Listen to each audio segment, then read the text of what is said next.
Shri Krishnaya Paramatmane Namaha. Srimad Bhagavat Gita,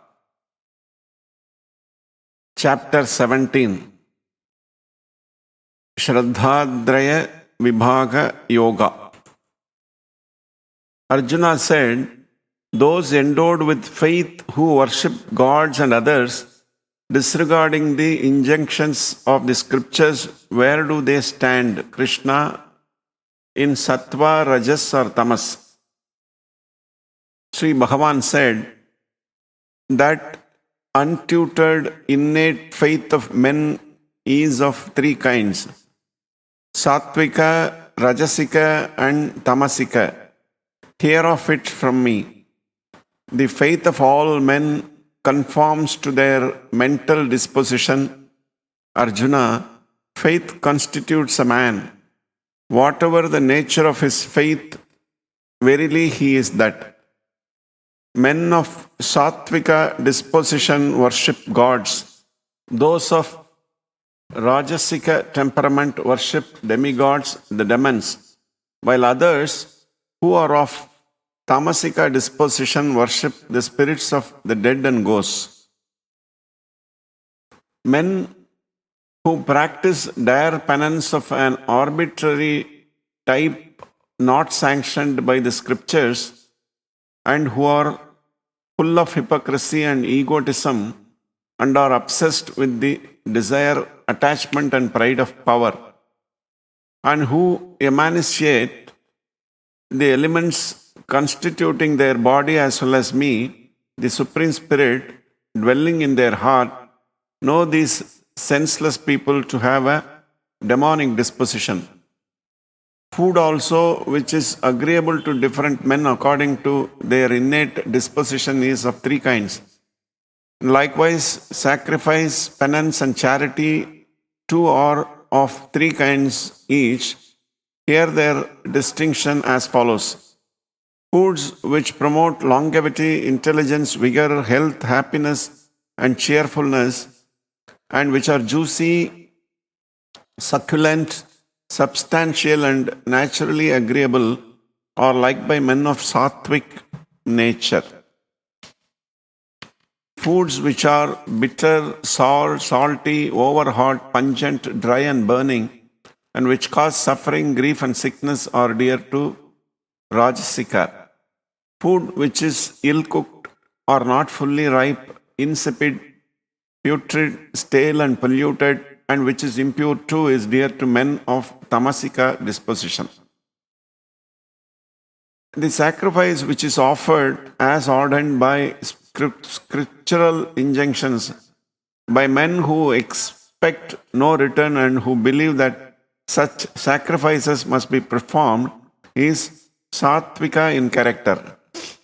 That sacrifice, however, which is offered for the sake of mere show or even with an eye to its fruit, know it to be Rajasika, Arjuna.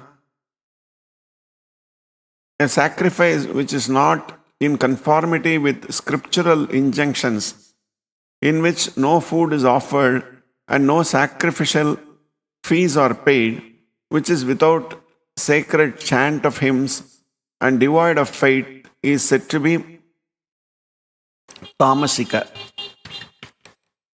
Worship of gods, the Brahmanas, once elders and great souls, purity, straightforwardness, continence and non-violence, this is called penance of the body.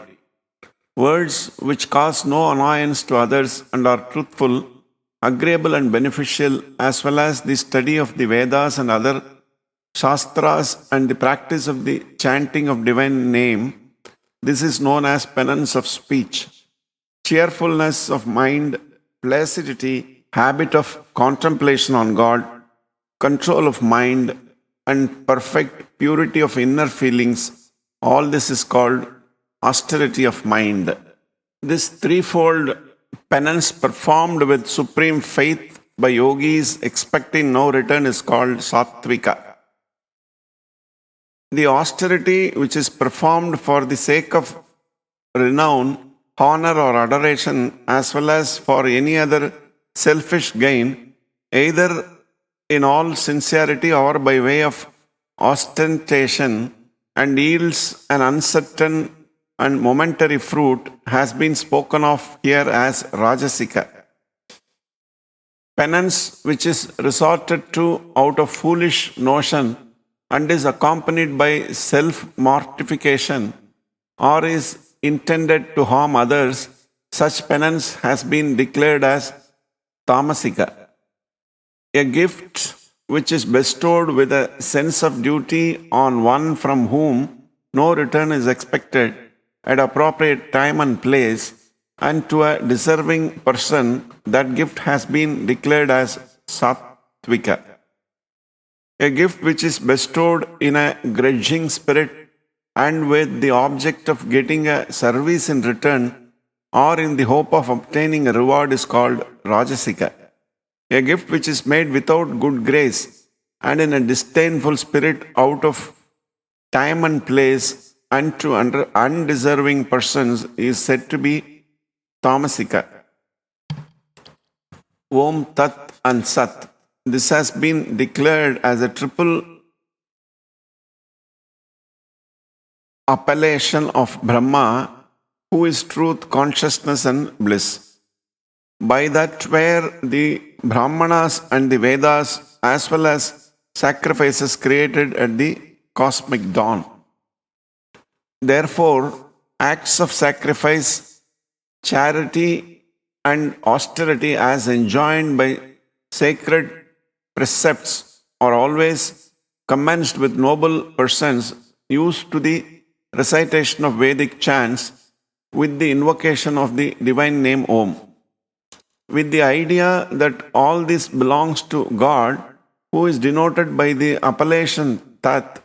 Acts of sacrifice and austerity as well as acts of charity of various kinds are performed by the seekers of liberation, expecting no return for them. The name of God, Sat, is used in the sense of reality and goodness, and the word Sat is also used in the sense of a praiseworthy, auspicious action, Arjuna. And steadfastness is sacrifice.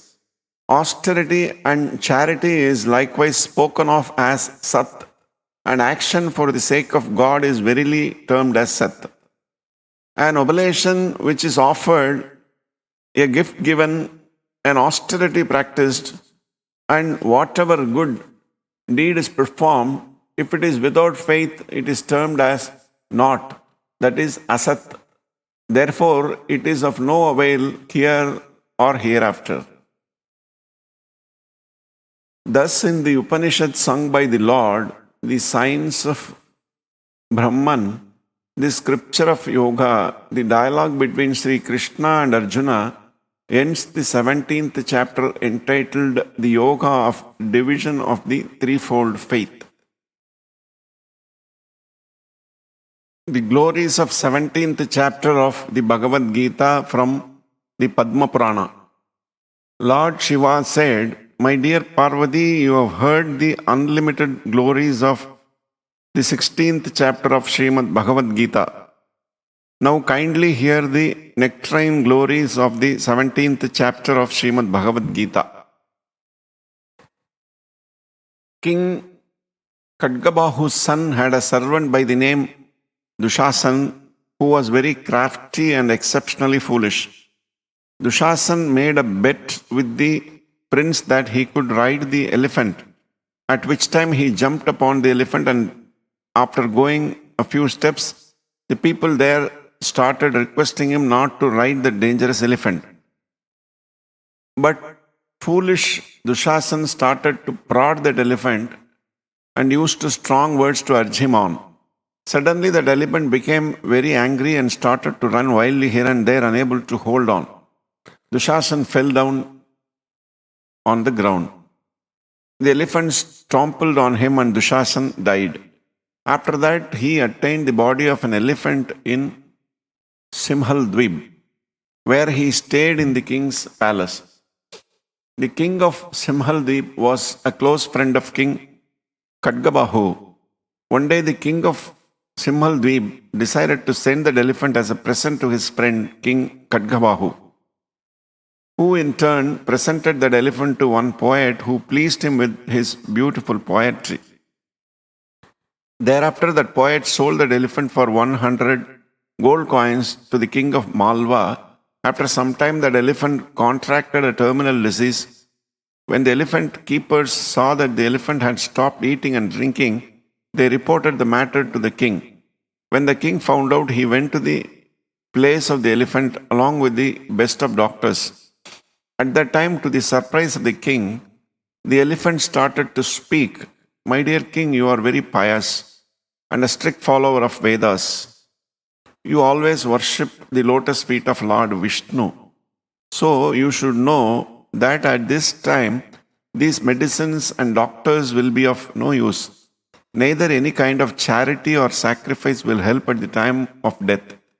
If you care for me and want to help me, then bring someone who daily recites the 17th chapter of Srimad Bhagavat Gita. As requested by that elephant, the king brought one great devotee who regularly recited the 17th chapter of Srimad Bhagavat Gita. That devotee, while chanting the 17th chapter, sprinkled water on the elephant, at which time he gave up his elephant body and attained a four-armed form similar to that of Lord Vishnu. He immediately sat down in a flower airplane which had been sent to take him to Vaikuntha. While sitting in that airplane, the king inquired from him about his previous birth, and Dushasan, after telling him everything, left for Vaikuntha. After which, that best of men, the king of Malwa, started regularly reciting the 17th chapter of Srimad Bhagavad Gita. After a short time, he attained the lotus feet of Lord Krishna. This concludes the 17th chapter of Srimad Bhagavad Gita. Shri Krishnaya Paramatmane Namaha. Krishna Krishna Krishna Krishna Krishna Krishna Krishna